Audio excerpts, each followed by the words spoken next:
વ્રજ કૃષિ ફાર્મ, સુભાષ પાલેકર કૃષિ ફાર્મિંગ આધારિત ખેતી, ખેડૂત મોહમ્મદસિંહ ડોડિયા, ગામ બકરાણા, તાલુકો સાણંદ.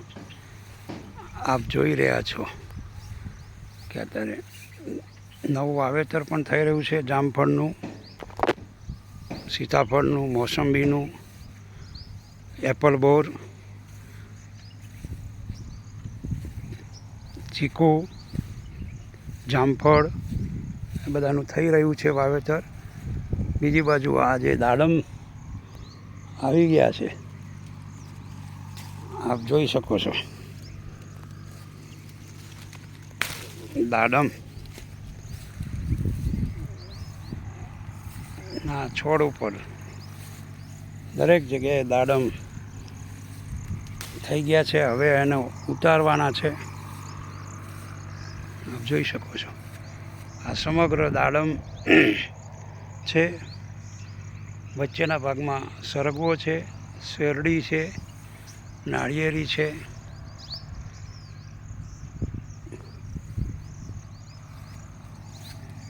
સમગ્ર ફાર્મની અંદર દાડમ, ચીકુ, જામફળ, સીતાફળ, મોસંબી, ચીકુ, કેળ,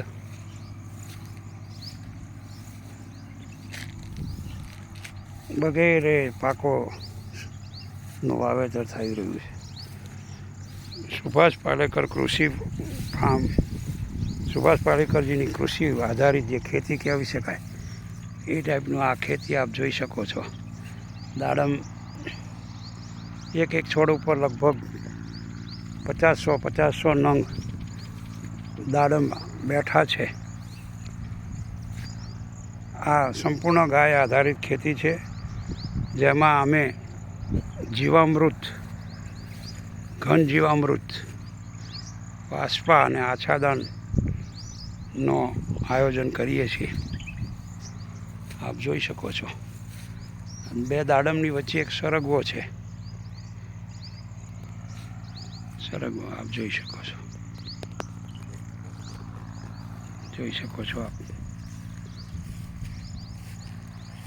દિવસે દિવસે લોકો હવે પ્રાકૃતિક ખેતી તરફ વળવા લાગ્યા છે.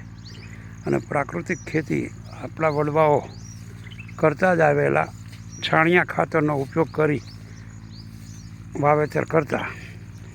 પરંતુ આ ધીમે ધીમે વધુ પાક પકવવા માટે થઈને ખેડૂતો છેતરાયા, ભરમાયા, જમીનની ફળદ્રુપતાને મારી નાખી અને તમામ જગ્યાએ યુરિયા, DAP, બાકીના બીજા બધા ખાતરો, દવાઓનો છંટકાવ કરી અને ખેડૂતો પાયમાલ થઈ રહ્યા છે. ખેતી રાસાયણિક ખેતીના આધારે જો ખેતી કરવામાં આવે તો ખેતી નષ્ટ થઈ રહી છે. તમારી ખેતીની ફળદ્રુપતા ઘટી રહી છે.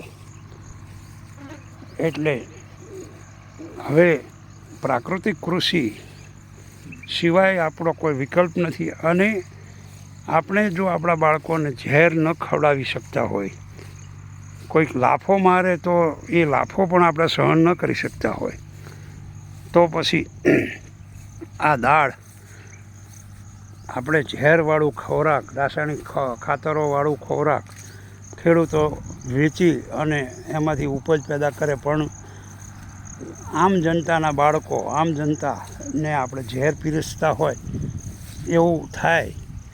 અને એ ન થાય, એને અટકાવી શકાય અને લોકોને સ્વસ્થ એમની જિંદગી જીવે એ માટે સારો પોષણમુક્ત આહાર, ઝેરમુક્ત આહાર મળી રહે, એના માટે ખેડૂતોએ હવે આગળ આવવાની જરૂર છે.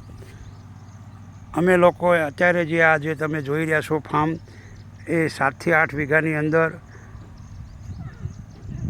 બધું જ એના શેઢા ઉપર અમે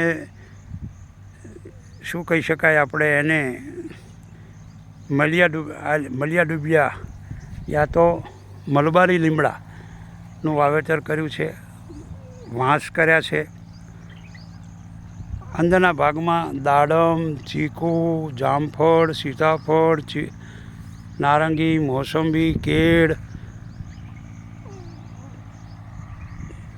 એમ કહી શકાય કે તમામ પ્રકારના સરગવો, આંબળા વગેરે 10 વીઘાની અંદર અમે આનું વાવેતર કર્યું છે. અને એ વાવેતરના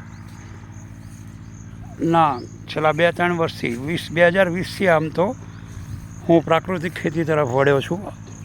પેશામાં ખેડૂત પણ છું અને હાઈકોર્ટમાં વકીલાત પણ કરું છું. પણ વકીલાતને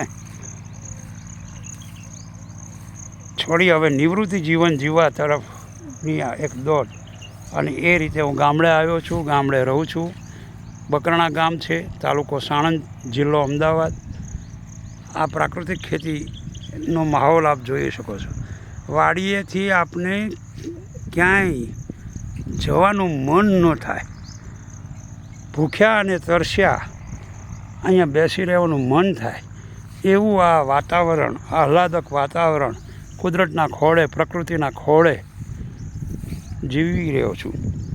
હું આપ બધાને પણ વિનંતી કરું છું, એકાદ વખત અમારી વ્રજ પ્રાકૃતિક કૃષિ ફાર્મ સુભાષ પાલેકરજી આધારિત ખેતી જે કરી રહ્યા છે એની મુલાકાત અવશ્ય લ્યો અને અમને પ્રોત્સાહિત કરો. એ જય હિન્દ, જય ભારત. સાથે સાથે મારે એ પણ કહેવું છે કે આપણા વડાપ્રધાન શ્રી નરેન્દ્રભાઈ મોદી સાહેબે 2022માં ખેડૂતોની આવક બમણી કરવા માટેનો જે સંકલ્પ કરેલો, એ સંકલ્પ